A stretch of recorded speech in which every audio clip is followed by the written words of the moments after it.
Bismillahirrahmanirrahim. Ketika kita membahas tentang berkurban, otomatis kita akan ingat ayat Allah Subhanahu wa taala, "Fasholli li rabbika wanhar." Maka laksanakanlah sholat karena Tuhanmu dan berkurbanlah. Jadi kurban ini merupakan suatu ibadah yang disyariatkan dalam agama Islam. Cuma kita menyembelih itu kan tidak hanya ketika kurbanan saja. Mungkin bagi sebagian orang mau menyembelih hanya ketika kurbanan, padahal setiap hari daging yang kita makan, daging sapi, daging kambing, daging ayam, itu setiap hari kita mengkonsumsi daging yang semuanya itu butuh proses penyembelihan. Makanya kita mempelajari menyembelih dipaskan dengan momen kurbanan, tetapi prakteknya bisa kita lakukan setiap hari.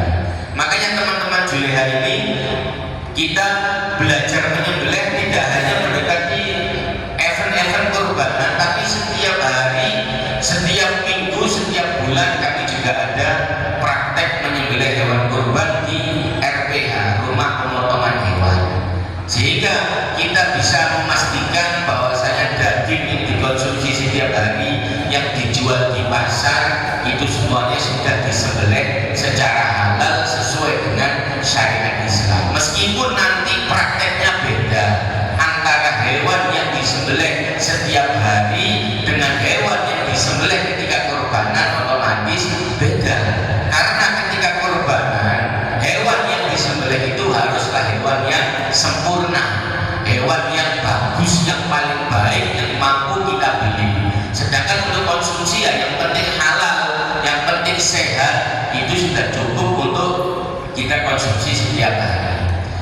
Rasulullah SAW bersabda, "Ma'anaradam wa Rasulullah faqul la yasin wa tufur." Sembelihlah dengan sesuatu yang dapat mengalirkan darah. Ya. Sebutlah nama Allah dan makanlah kecuali dengan gigi dan kuku. Ini Rasulullah SAW mengajarkan hewan yang kita makan adalah hewan yang telah disembelih. Okay. Alat yang digunakan untuk menyembelih dikecualikan oleh Rasulullah, yaitu bukan disembelih dengan gigi, bukan disembelih dengan kuku. Jadi pisaunya bukan terbuat dari gigi yang ditajamkan, bukan pula terbuat dari kuku yang ditajamkan. Intinya hewan yang kita konsumsi harus terlebih dahulu melalui proses penyembelihan yang halal. Lah, ketika kita membahas menyembelih, ada rukun-rukun menyembelih. Ada 4 rukun penyembelihan. Yang pertama adalah dzabhu, proses penyembelihan. Tidak mungkin hewan itu hanya dibentak kok langsung terputus lehernya, tidak mungkin. Pasti ada proses esek-esek pakai pisau. Maka prosesnya itu termasuk salah satu rukun menyembelih. Atau barangkali ada orang sakti yang dibeli itu langsung putus, nah itu bukan menyembelih namanya, mendelik gitu namanya. Kemudian yang kedua adalah dzabih, orang yang menyembelih. Tidak mungkin pisaunya bergerak sendiri, pasti ada tangan yang menggerakkan pisau untuk memotong leher hewan yang disembelih tersebut. Sedangkan orang yang menyembelih, siapa orang yang sah sembelihannya? Syaratnya adalah orang yang beragama Islam. Selama dia beragama Islam, dia menyembelih, maka hukumnya sah. Cuma kita sebagai masyarakat, kita kan pilih-pilih. Kita kepingin orang yang menyembelih hewan kita itu tidak cukup hanya Islam, tapi juga harus ngerti ilmu agama dan baik budi pekertinya. Terutama dengan kalau kurbanan, dengan kalau kurbanan nyeleni buat beli sapi. Ada orang yang nyeleni selama setahun membeli sapi yang paling mahal, yang paling bagus, otomatis kepingin hasil celengannya itu disembelih oleh orang-orang yang memang baik. Nggak mungkin kita rela hasil celengan kita, kurban kita disembelih oleh orang Islam tapi tidak sholat, atau orang yang suka mabuk. Meskipun sah, tapi masyarakat nggak akan mau menerima orang yang seperti itu untuk menyembelih. Makanya orang orang-orang yang memiliki ilmu agama, orang-orang yang dipercaya di masyarakat, mereka seyogyanya membekali diri mereka dengan ilmu tentang menyembelih, karena mereka lah yang nanti akan dipercaya oleh masyarakat untuk menyembelih. Para takmir masjid, para imam, para ustadz, para kiai, mereka harus membekali diri mereka dengan ilmu menyembelih. Kalau sampai ustadznya nggak bisa menyembelih, akhirnya yang menyembelih tukang parkir, yang apa dengan celengan beli kambing yang paling bagus, ustadznya gak bisa menyembelih, disembelih oleh tukang parkir. Lah kan boten etis, maka tugas kita sebagai orang yang dipercaya oleh masyarakat, orang yang memiliki ilmu agama, juga harus bisa memiliki ilmu tentang menyembelih. Supaya apa? Supaya masyarakat itu lebih tenang ketika hewan kurbannya disembelih oleh orang-orang yang memang mengerti ilmu agama. Kemudian rukun yang ketiga adalah madbuh, hewan yang disembelih, yaitu hewan apa yang akan disembelih. Syarat hewan yang disembelih yaitu hewan itu termasuk hewan yang halal dimakan dagingnya, bukan hewan yang tidak halal. Kucing tidak halal dimakan dagingnya, ya tidak bisa disembelih, meskipun disembelih berkali-kali ya kucing tetap haram. Maka hewan yang disembelih harus hewan yang halal dimakan dagingnya. Kemudian hewan itu masih memiliki hayatun mustaqirah, hidup yang langgeng. Ciri-cirinya apa hidup yang langgeng? Dia masih bisa bergerak dengan normal, masih bisa melihat dengan normal, nafasnya juga masih normal.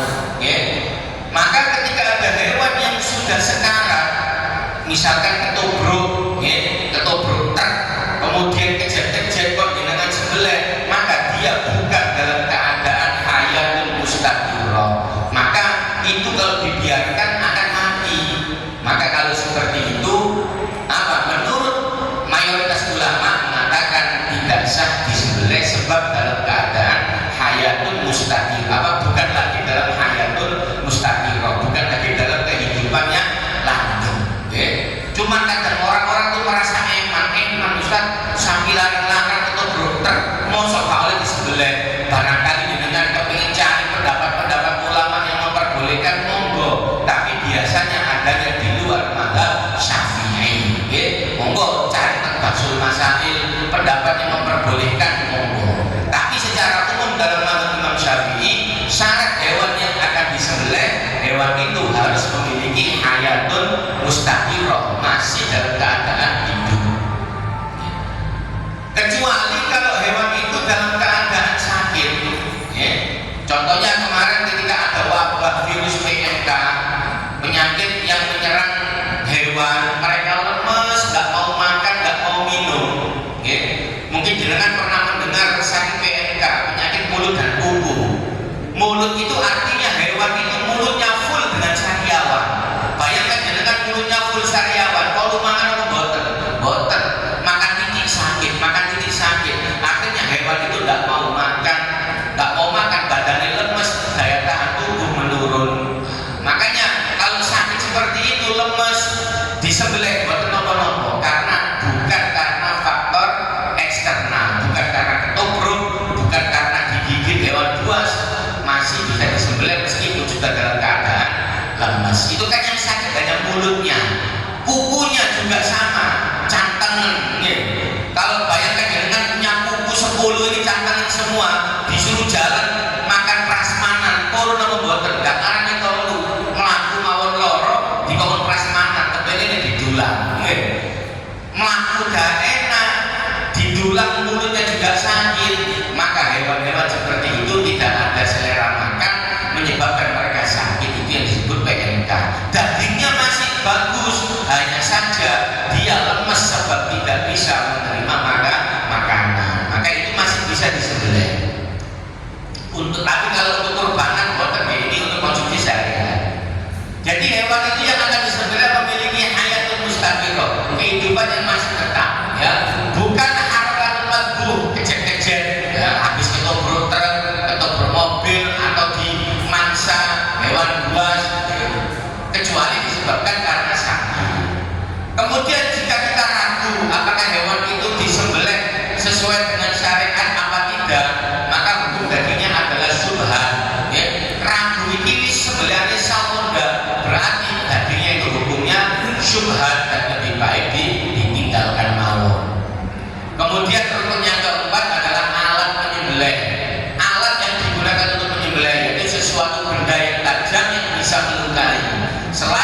ibadah adalah menyembelih hewan dengan melukai bagian ujung leher yang lurus dengan telinga ujung atas.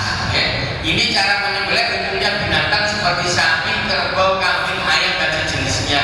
Jaraknya dari rahang ini, jaraknya untuk ayam itu normalnya 1 jari dari kepala. Kalau untuk kambing 3 jari dari rahangnya, kalau untuk sapi 5 jari. Mengapa kok ada jarak? Itu biasanya posisi yang paling mudah untuk memotong tenggorokan dan kerongkongan. Kalau lebih atas sedikit takutnya terkena jakun, kalau lebih turun sedikit takutnya terhalang oleh daging yang ada di leher bawah, biasanya lebih tebal dagingnya. Maka ukuran-ukuran 1 jari, 3 jari, 5 jari ini adalah posisi yang paling dekat untuk memotong tenggorokan dan kerongkongan, sehingga itu yang paling ideal untuk memotong apa? Seperti sapi, kambing maupun ayam tersebut. Beda dengan hewan yang seperti onta. Kalau onta, hewan dengan yang leher panjang, itu cara menyembelihnya bukan gambaru tapi nahar. Apa itu nahar? Menyembelih hewan dengan melukai bagian tempat kalung atau pangkal leher bawah. Onta itu kalau disembelih yang dipotong itu leher bagian bawah. Kenapa? Karena disitulah letak terdekat yang bisa memotong tenggorokan dan kerongkongan. Tapi kalau di Indonesia ya nggak ada mungkin orang korban onta itu. Kalau di Arab mungkin masih ada. Hukum-hukum dalam menyembelih. Nah, ini ketika kita berbicara tentang sembelih, ada beberapa hukum yang muncul. Yang pertama hukum wajib. Apa yang wajib dalam menyembelih? Yaitu memotong hulkum atau tenggorokan dan maring atau kerongkongan. Ini dua-duanya wajib untuk dipotong. Tempat keluar masuknya makanan dan tempat keluar masuknya nafas ini wajib terputus. Sedangkan yang sunnah adalah memotong wadah jahit, 2 urat yang ada di samping kanan dan kiri, urat darah di sebelah kanan dan di sebelah kiri. Ini sunnah dipotong. Mengapa sunnah?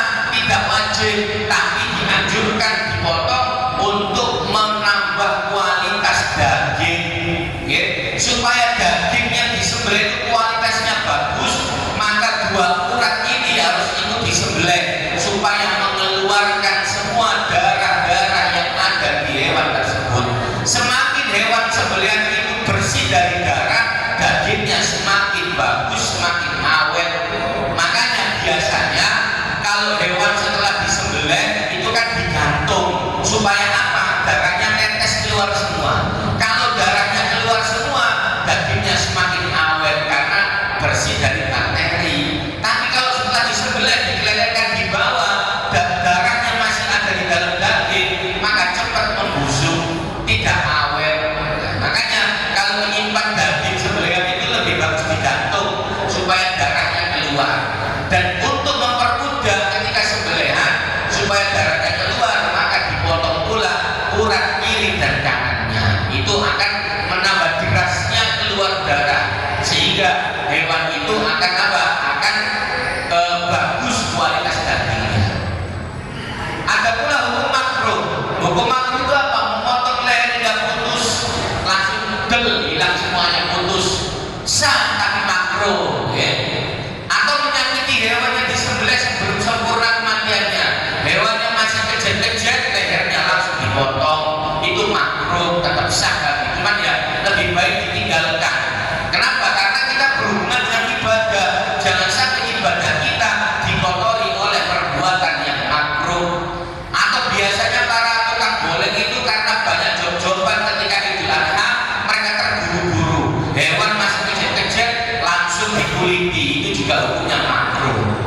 Kalau dengan menyewa tukang boleng, jangan awasi, jangan boleh langsung dikuliti, tunggu sampai hewannya betul-betul mati supaya tidak terkena makruh. Emang ibadah dengan itu berkurang pahalanya sebab terdapat kemakruhan saat proses penyembelihan. Orang korban kan yang dicarikan pahalanya, bukan dagingnya toh. Dengan beli hewan korban itu kan pengen dapat pahala, otomatis bagaimana caranya agar pahala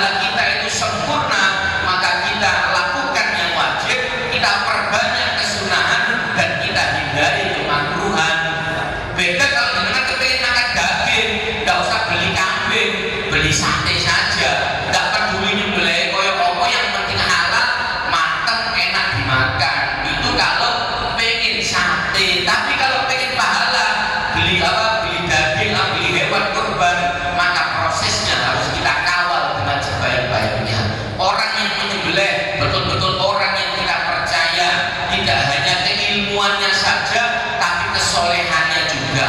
Jangan kita pilih menyembelih yang dia itu biasanya berbuat sesuatu yang kurang baik. Karena kita ada orang tukang sembelih tapi nyembelih tapi anak pendek, terbuka auratnya. Jadi jangan sampai seperti itu, ya. Karena apa? Mengurangi kualitas ibadah kita.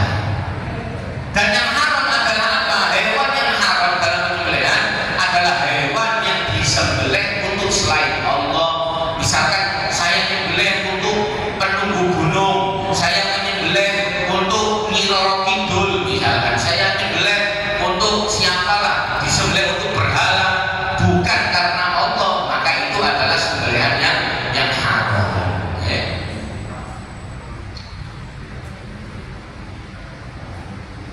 Kemudian ketika kita menyembelih, ada kesunahan-kesunahan yang harus kita perhatikan untuk menambah pahala kita. Yang pertama adalah hendaknya yang menyembelih adalah sahibul kurban sendiri jika dia mampu. Kalau dengan mampu menyembelih, lebih baik dengan sembelih sendiri hewan kurbannya, karena itu lebih afdol. Kemudian menggunakan pisau yang setajam mungkin. Makanya nanti dengan akan ada materi asah pisau. Supaya apa? Supaya pisau yang digunakan untuk menyembelih itu bisa sangat tajam, dan ketika pisau itu tajam akan mempercepat proses kematian dan akan menjadikan ihsan, pahala ihsan, itu berbuat baik pada hewan kurban, okay. Dan juga tidak mengasah pisau di hadapan hewan yang akan disembelih. Jangan sampai pisaunya diasah di hadapan hewan yang disembelih. Para juru sembelih itu minimal punya pisau 2. Kalau satunya nggak bisa, pakai cadangannya. Jangan mengandalkan satu pisau habis dipakai diasah, itu tidak efektif. Iya, kalau hewan kurbannya cuma 1, kalau hewan kurbannya lebih dari 1, mau ngasah nggak ober, terus terburu-buru, maka biasanya juru sembelih ini memiliki pisau lebih dari 1, dan semua pisaunya sudah diasah dan ditajamkan jauh sebelum hari H ketika kurbanan. Jadi ketika hari H bawa pisau 5, semuanya sudah terasah dengan tajam. Jadi nggak perlu lagi mengasah di depan hewan. Karena apa? Ketika hewan itu melihat orang mengasah pisau, secara naluri mereka akan takut, nanti akan muncul stres, ya? Maka hewan yang akan disembelih jangan sampai stres. Kenapa? Kalau stres akan mengurangi kualitas daging, ya? Dan tentunya tidak bisa pula dalam menyembelih. Kita menyembelihkan hewannya setenang mungkin. Semakin hewan itu tenang ketika disembelih, tenang ketika mati, maka akan mendapatkan pahala ihsan dan akan menambah kualitas dagingnya. Makanya jangan mengasah pisau di hadapan hewan yang disembelih. Kemudian membaringkan hewan di atas lambung sebelah kiri, jadi miring, ya. Lambung sebelah kiri, kepalanya di sebelah selatan, kakinya di sebelah utara menghadap ke arah kiblat. Ini kalau seandainya memungkinkan. Kalau seandainya gangnya sempit, nyembelihnya mesinnya nggak punya ruang yang luas, nggak dicari tempat-tempat yang lain, nggak ada, ya sudah terpaksa, mau gimana lagi. Tapi kalau bisa diusahakan cari tempat yang luas sehingga bisa memposisikan hewan menghadap ke arah kiblat dalam posisi apa? Terbaring di atas lambung sebelah kiri. Kemudian yang nomor 5, menghadap ke arah kiblat bagi hewan yang disembelih dan orang yang menyembelih. Hewan yang disembelih menghadap ke arah kiblat, yang menyembelih juga menghadap ke arah kiblat. Dua-duanya menghadap ke arah kiblat. Kemudian membaca Bismillahirrahmanirrahim, membaca sholawat Allahumma sholli ala sayyidina Muhammad wa ala ali sayyidina Muhammad. Kemudian membaca takbir Allahu Akbar, membaca doa menyembelih. Bismillah, Allahu Akbar, Allahumma hadinика wa ilaika fataqabbal min. Siapa itu biasanya mudin hafal, okay? Kalau jenengan belum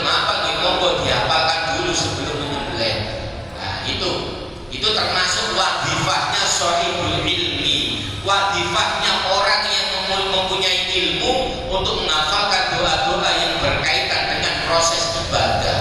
Jangan sampai merasa dipercaya menyembelih, wis aku lo paling pintar menyembelih, gak perlu ngapal donga sakno. Yang punya hewan ini juga kepengen didoakan, maka sudah sepatutnya menghafalkan doa ketika menyembelih. Kemudian yang belum disebutkan di sini juga seyogianya yang menyembelih itu dalam keadaan suci, baik dari hadas kecil, hadas besar, kemudian menutup auratnya, kemudian memakai kesunahan-kesunahan, ya. Seperti orang mau ibadah yang lainnya, kita ibadah dalam posisi yang paling sempurna, maka itu akan menambah kualitas ibadah kita. Nah, ini kesunahan-kesunahan dalam penyembelihan.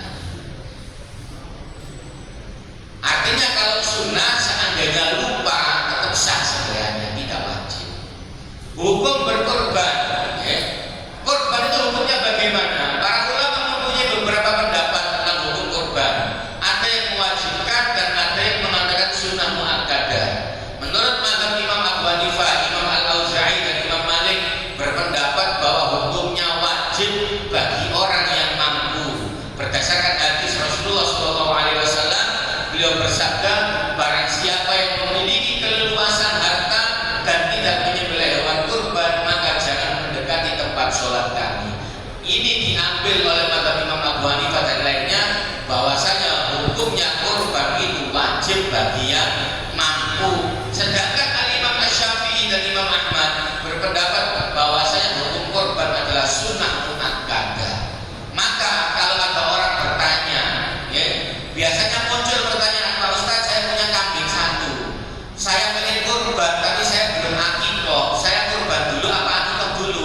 Kalau momennya pas kurbanan, lebih baik digunakan untuk kurban. Kenapa? Karena jenengan sudah terhitung mampu, dan supaya keluar dari khilaf, keluar dari perbedaan pendapat, karena ada ulama yang mewajibkan kurban bagi yang mampu, maka otomatis pahalanya lebih besar. Kalau kepengen akikoh, ya mungkin cari momen lain di selain kurban.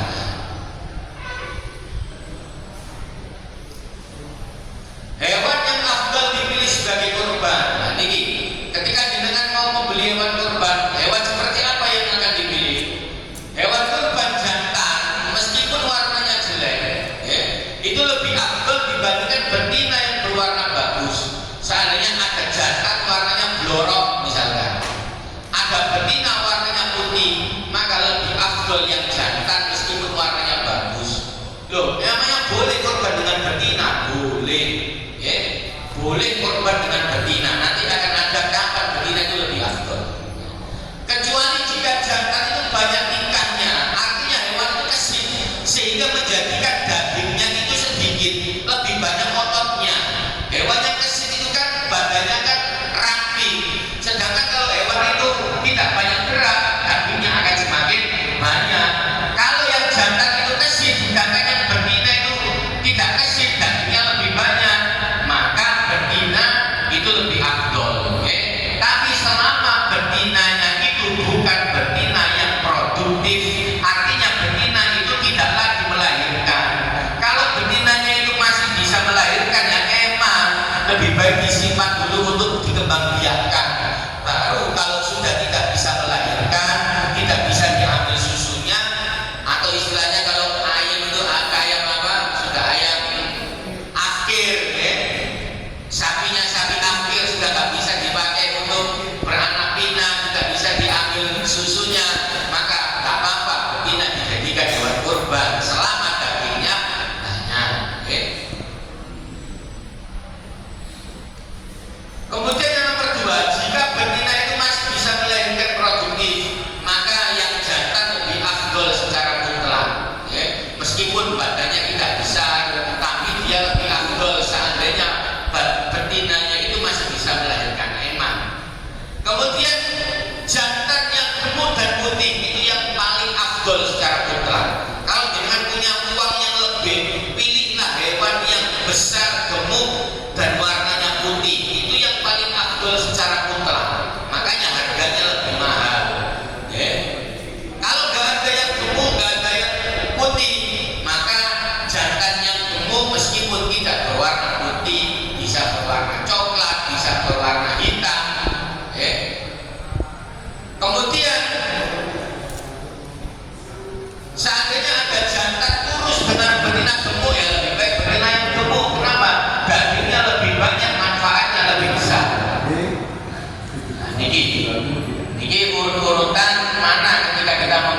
hewan kurban yang mau kita beli, maka kita beli yang sebaik-baiknya hewan yang mampu kita beli. Makanya dengan kan sudah memilih hewan yang paling baik, maka kalau bisa prosesnya tidak hanya ketika membeli saja yang paling baik, tapi proses pembeliannya juga harus yang paling baik. Dipilih orang yang menyembelih yang paling baik, pisaunya yang paling tajam dan lain sebagainya. Niki ada informasi kendaraan dengan plat nomor W1790DA tolong dipindah dari parkirnya. W1790DA tolong dipindahkan dari tempat parkirnya. Ada yang mau keluar. Mobil W1790DA tolong dipindahkan parkirnya seandainya ada yang parkir di sini. Baik, lanjut selanjutnya, umur hewan yang bisa dijadikan kurban ini harus kita ketahui. Tidak semua hewan meskipun halal disembelih itu bisa dijadikan kurban. Ada batas usianya. Beda kalau untuk konsumsi pribadi, kambing itu lebih mudah, lebih enak dagingnya. Ada kambing batibul, apa batibul itu? Bawah 3 bulan. Itu kalau disate enak itu. Kambingnya masih kecil-kecil. Jenengan kalau ke Arab, ke rumah makan, bisanya itu nggak ada kambing besar-besar yang dipakai untuk rumah makan itu nggak ada. Rata-rata kambing kecil-kecil, cempe-cempe itu yang dikonsumsi untuk dijual dagingnya. Ada batibul bawah 3 bulan, itu lebih enak dagingnya. Ini untuk kurbanan beda lagi, ada batas minimalnya. Hewan yang bisa dijadikan untuk kurban adalah hewan yang sudah tumbuh gigi permanennya. Itu onta berumur 5 tahun, sapi berumur 2 tahun, kambing kacang ini berumur 2 tahun, dan domba berumur 1 tahun. Ini batas minimal hewan yang sah dijadikan kurban. Tapi kan kita kalau mau beli hewan kan nggak bisa tahu umurnya secara pasti. Lalu hewannya nggak punya akte kelahiran, nggak tahu tanggal lahirnya berapa. Maka biasanya dilihat ciri-cirinya dari giginya dilihat sudah poel atau belum. Poel itu apa? Poel itu giginya yang susu sudah copot dan berganti dengan gigi permanen. Itu untuk mengetahui ciri-ciri yang sudah cukup umur. Nah ini ciri-cirinya tumbuh gigi permanen, giginya ada 2 yang besar-besar itu. Nah ini sudah muncul 2 yang besar. Nah, ini gigi permanen, itu menunjukkan bahwasanya hewan itu sudah cukup umur untuk dijadikan kurban. Nah ini juga, ini yang belum tumbuh, ini masih belum terjadi gigi poel, ini masih kecil-kecil giginya. Kalau ini yang sudah muncul gigi poelnya, ini juga kambing yang sudah muncul. Ini sudah. Nah ini yang bawah ini, yang bawah ini sudah muncul gigi serinya. Kalau masih kecil-kecil seperti ini berarti belum muncul gigi serinya, gigi permanennya. Itu biasanya tukang orang penjual kambing, penjual hewan yang biasanya memperlihatkan kalau hewan itu sudah poel. Kemudian hewan yang tidak sah dijadikan kurban harus kita hindari karena tidak sah dijadikan kurban. Yang pertama, hewan yang sakit kulit atau gatal-gatal, mentol-mentol, biasanya kayak muncul lato-lato itu, atau mungkin kondisen, maka tidak sah dijadikan kurban. Hewan yang pincang, nah ini hati-hati. Pincang ini bisa terjadi ketika hewan itu akan disembelih. Semua syarat-syarat ini harus tidak ada pada hewan sembelih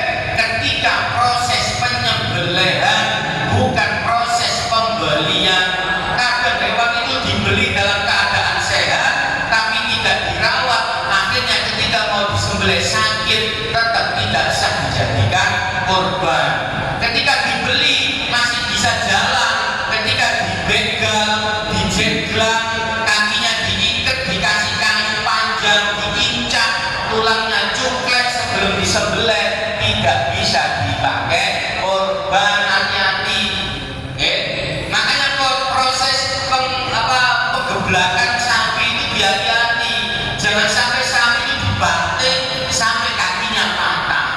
Ketika kakinya patah, meskipun ketika proses pembantingan itu sudah tidak bisa dipakai korban, makanya nanti akan diajarkan oleh teman-teman Juleha bagaimana proses perobohan sapi yang aman, tidak hanya cepat tapi aman, tidak sampai melukai sapi, tidak sampai mematahkan tulangnya sapi. Nanti akan kita pelajari bersama-sama. Kemudian hewan yang tidak bisa dijadikan korban, hewan yang sangat kurus sampai tak kurus makan, sakit kurusnya tak kurus makan, koyo wong loro-loro, dan itu tidak bisa dijadikan korban. Atau sapi hewan yang gila, ya kan pemikiran yang sapi gila itu, kalau manusia gila kan umumnya ngelantur gitu. Mungkin kalau sapi gila, sapi mungkin bukan mo tapi bed mungkin ya, atau kambing mungkin kuruyuk lah, itu kan mungkin kambing gila ini mungkin kiraan kalau bukan ada ketinggal yang apa hewan gila ini. Kemudian bukan hewan yang buta salah satu matanya atau keduanya, keduanya nggak buta atau salah satunya nggak picak, ya, itu tidak boleh dijadikan hewan korban. Atau hewan yang sakit, yang mana sakitnya itu mengurangi dagingnya, sakit sampai growok-growok, apa dagingnya itu kropos, maka tidak bisa dipakai korban. Atau hewan yang terpotong telinganya atau terpotong lidahnya, terpotong apa tempat susunya seandainya betina itu ya, atau terpotong bokongnya, pahanya, dagingnya cuil sehingga dagingnya itu berkurang, itu juga tidak sah dijadikan korban. Ya. Makanya hati-hati ketika menyimpan ketika membeli hewan kurban itu disimpan di tempat yang aman, jangan sampai tempatnya ini berbahaya, banyak carang-carang, nanti nyantol kena telinganya, sobek, putus, nah itu nggak bisa lagi dipakai korban. Ya. Seperti yang tadi diceritakan sama Ustaz Reza, itu hewan yang mau dibeli dipotong telinganya, kalau untuk kurbanan tidak sah, tapi kalau untuk daging disembelih setiap hari bisa sama Allah karena bukan kurbanan. Ya. Kemudian hewan itu tidak berlubang pada pahanya hingga nampak tulangnya, kecantol paku misalkan sampai kelihatan putih-putihnya tulang, itu juga tidak boleh dipakai untuk korban. Atau hewan yang hilang semua giginya, ya, hilang semua giginya, artinya terlahir punya gigi, kemudian ketika sudah besar tawuran, giginya copot, sundang-sundangan giginya copot, maka kalau copotnya semuanya tidak bisa dipakai korban. Ya. Beda kalau bawaan lahir, kalau bawaan lahir sudah terlahir tanpa gigi itu sah. Loh, apa bedanya? Beda. Hewan yang terlahir tanpa gigi, dia akan menyesuaikan diri bagaimana mampu memakan makanan tanpa menggunakan gigi, sehingga kualitas tubuhnya masih terjaga. Beda dengan hewan yang terlahir punya gigi, terbiasa mengunyah dengan gigi, kemudian giginya copot, dia tidak akan mampu memakan dengan normal, sehingga kualitas dagingnya akan turun. Itu bedanya. Ya. Jadi kalau yang terlahir tanpa gigi masih bisa dipakai korban, tapi yang terlahir punya gigi kemudian rontok semuanya tidak bisa dipakai korban. Tapi dengan maksud teko beli hewan korban yang nggak ada giginya itu, ya otomatis pilih yang normal, ya. Jangan sampai pilih yang seperti itu. Nah, ini apa cacat-cacat yang tidak sah untuk menjadi hewan tersebut dipakai sebagai korban. Nah, ini contohnya, ini picak, ya, contoh yang picak, makanya picak, meskipun masih ada bulatannya, tapi tidak bisa melihat. Ini yang yang sakit, nah, ini nyakit kulit betul-betul, lato-lato, atau yang pincang kakinya, ya, atau yang sangat kurus kering, nah, ini, atau yang penyakit PMK, nah, ini, mulutnya sariawan, tubuhnya jantangan, nah, ini, atau penyakit lainnya yang di mulut, ini yang di kuku, ya. Ini yang penyakit yang menjadikan hewan itu tidak sah sebagai hewan korban.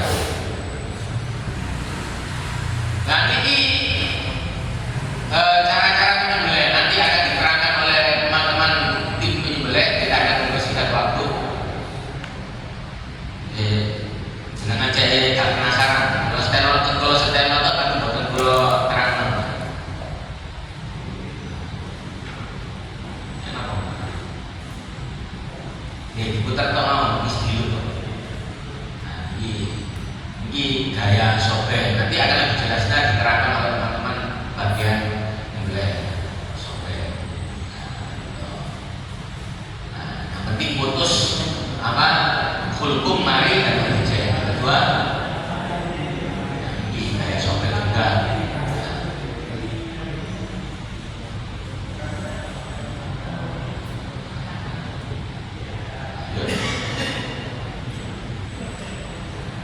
Lanjut, ini gaya dorong biasanya dipakai di kurbanan. Nah, gaya dorong ini gaya dorik, dorong tarik, atau biasa gaya cubles. Nah, megangnya beda. Nah, ini macam-macam ya. Lanjut, ini gaya tarik. Nah, ini biasa orang Jawa Barat kan tarik. Lanjut. Nah, ini posisi pisaunya patah kan sebelah. Nah, pisaunya patah, langsung ambil pisau serep. Nah, makanya seorang jagal harus punya pisau serep. Jagal ini patah seperti ini langsung di sebelah. Masih sah selama apa? Selama langsung. Langsung ketika pisaunya patah langsung diambil serepnya langsung di sebelah. Kalau ditunggu jeda masih cari pisau dulu, masih ngasah dulu, saat pisaunya apa sakit ini tadi, maka tidak sah lagi. Makanya jagal harus punya dua pisau.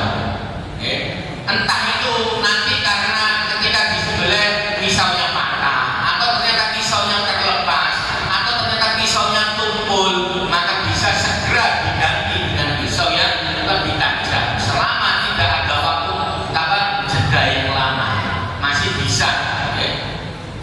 Lanjut. Nah, Allah alam bisawab. Ini video buat sedang. Nah, ini video ketika sertifikasi di NSD.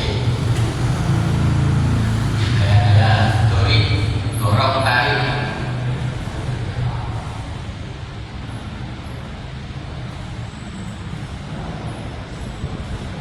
Nah, ketika di RPH itu kadang tempat nyembelihnya nggak pakai lubang.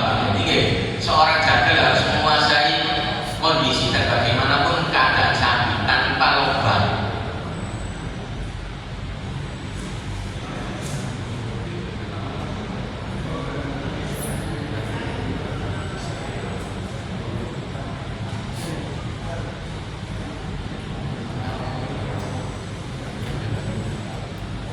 Monggo barangkali ada pertanyaan.